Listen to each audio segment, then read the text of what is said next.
Hey everypone, it's time for another DIGIQUICKIE, a quick, largely unedited, unscripted video just to talk about something. This one has been a long time coming. I've been meaning to make a video about it for a while, but now it's finally reached a point where I think it really needs to be addressed. And that is that my channel and the sort of MLP analysis community has gotten bigger than I can keep track of. And I mean that in a sort of like a very big way. Like, it's not like it just got bigger than I can keep track of. It's been bigger than I can keep track of, but now it's like in a meaningful way more than I can do on my own. So for starters, I've been meaning to address for a long time that a lot of people send me private messages and emails and stuff on YouTube. Like, every day I probably get a good 10 to 15 private messages and a few emails. And I read most of them, almost all of them I read, but I very rarely respond to them. And I feel bad about it because you took the time to write to me and stuff, and I know that you would want a response, but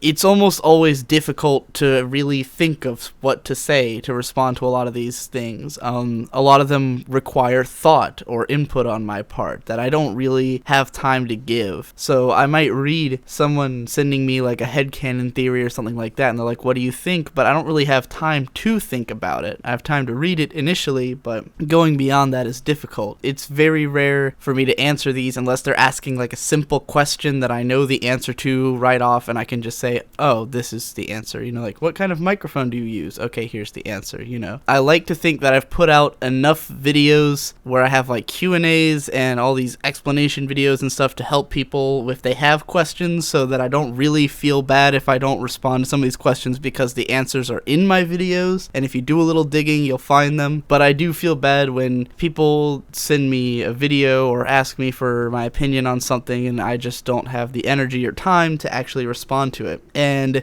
comments, video comments, you may have noticed I don't respond to nearly as many as I used to because they have gotten kind of overwhelming. And I don't mind that so much because it's cool that my viewers actually converse with one another, and I've always wanted that. That to me is the sign of a thriving commenting community, is when I don't have to respond because other people will respond and have their own conversations without my influence. I like that. But it has reached a point where I will put up a video, like, let's say my culture analysis video. I put that up and then I went to bed, like right after it finished uploading. I had been up all night working on it, went to bed. I woke up and there were 600 comments on it. And I was like, I can't respond to all these. Like, I read all of them, but the idea of trying to respond to even a fraction of 600 comments would have been crazy. It would have taken me all day to respond to all those comments, and I had other things to do. So yeah, I have taken a large step back from the comment section. Again, I mostly respond when it's like a question that I can easily respond to, or if it's like a really just a question that grabs at my attention that I'm like, shit, I have to respond to this comment, But yeah, it's gotten pretty difficult to respond to comments, to respond to private messages. It's been this way for a while, like months. I've felt this way, but the reason I'm bringing it up now is because I've had a few moments where I've tried to take a step back from what I'm doing, like to do other things, and when I do that, I realize that lots of stuff just goes under the radar or by the wayside. Like, for the last week or so, I've mostly been playing Pokemon on my 3DS. I'm trying to catch all the Pokemon in the new game, and in the process of doing so, I've largely not been online. I haven't really been checking everything. I keep checking my messages, I keep reading them, but I haven't really responded to anything. I haven't been posting anything, and I've realized that this can be damaging because, for instance, I do the analysis section on Equestria Daily, and I've gotten a few videos that I intended to post. I was going to post the new Cam Goes Pony video collaboration that they were really excited about. I was going to post probably the new Fimpressions, my new video I didn't even post, someone else, I don't remember which one. There was a few videos I was going to post. I didn't post any of them yet because I haven't had time to set aside to make an Equestria Daily post. And as they keep building, I have to think about which ones I'm going to post, what time slots I'm going to put them in, stuff like that. I'll often remember this stuff at like 2 in the morning, and then I'm like, great, now when do I post it? I'm still getting, more and more videos, and it's really difficult to keep track of because these videos tend to be long, and it's not like something I can just breeze through all these analysis videos I get submitted. I get submitted videos that are 10 to 20 minutes most of the time, and you have to understand that I'm subscribed at this point to 123 YouTube channels. So I already have more videos just in my subscription feed than I can even keep track of. I miss a lot of the videos, even from people that I'm subscribed to, for days on end until I like find a break in everything else I'm doing, and then I'll like marathon YouTube videos and stuff like that. And trying to work all the Brony analysis stuff in with there is kind of difficult, which would bring the question, you'd probably say, well, it's time to pass on the responsibility. Like maybe maybe I shouldn't be trying to post the stuff on Equestria Daily anymore. Someone else should be doing it. But then that raises the issue of who else can do it, because when I was brought onto Equestria Daily, it was specifically Sathisto said he couldn't keep track of analysis stuff. He thought most of it was uninteresting. He didn't want to have to watch all of them to find out what stuff was good. So he brought me on because I seemed to have sort of my finger on the pulse of it, and he trusted my taste. Like, he thought I'd have the right instinct to know which stuff should go on Equestria Daily and which stuff would not be successful there. So I think he would be hesitant to bring on someone else who he doesn't trust as much, or who isn't from the same position of kind of being able to look at everyone in the analysis community. Now, I want to keep posting to Equestria Daily because it is a good stat boost for people when I do post it there, but at the same time, I don't think posting there has had anywhere near the impact that I originally had thought it would. I don't think it's really a big deal, and a lot of people do. I think it's some sort of a tradition thing, where it's like, oh, I got posted to Equestria Daily, it means my work is like big in the eyes of the Brony fandom, or something like that. There's that sort of weight to it, but it's mostly a pride thing. Like, it's not such a big boost to your stat counts or anything that it's like, oh, I need to get onto EQD all the time, and it doesn't really promote good discussion. Like, the EQD comments are usually not really worth reading. No offense to anyone who comments there, but the comment threads are often just copy pasted.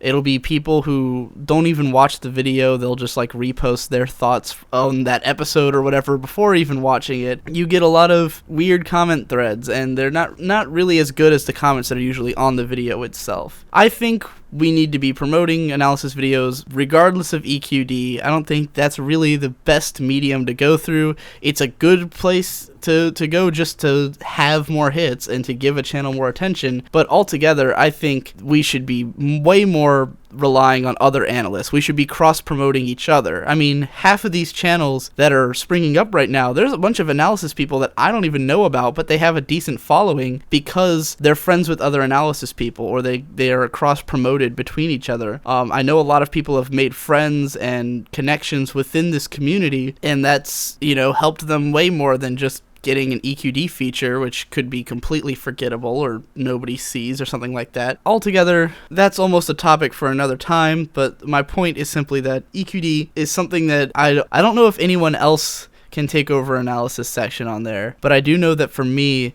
I've been trying to keep up, but I'm really having difficulty with it because there's too many videos, I'm following too much stuff, and I just have too many people that I'm trying to pay attention to. And I know it's kind of my fault that I wanted to be that guy who could respond to everyone, but it's kind of impossible. There's a number I like bringing up called Dunbar's number, which I'm going to definitely bring up if I ever end up finally getting around to my character analysis videos, or if I take on the Pinkie Pie episode, what's it called? A Friend Indeed. Dunbar's number is a proposed limit to how many people a person can reasonably keep track of. Like, how many people can you remember, like, their name and how they relate to everyone else, or like basic facts about them.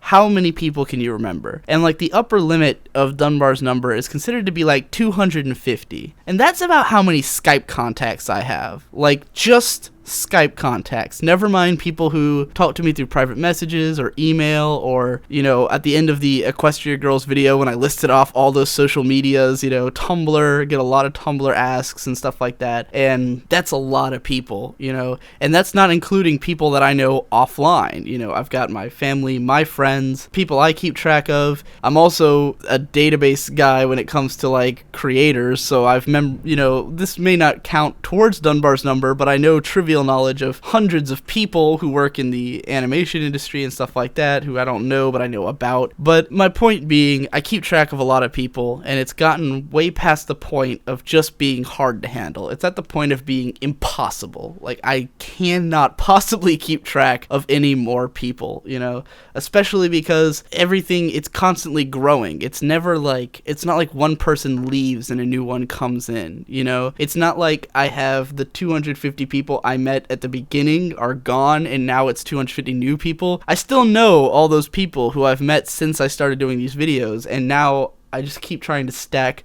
more and more on top, and I can't do that. It's just not working. So yeah, basically the long and short of it is I apologize for the fact that I really can't keep track of everything. If I go and play Pokemon for a week, I just can't keep track of all the PMs. I can't keep track of all the emails, all the Tumblr asks, all the people who want me on Skype. I just can't keep track of all that, and I wish I could. I've always idolized Mr. Rogers' way of handling things, where he responded to every single letter that he got sent, and he'd handwrite responses, and I think that's totally cool. I love that I meet people through doing videos. I've always loved all the connections I've made, but I just kind of need to step back for a minute and be like, I can't quite keep up with this stuff, you know.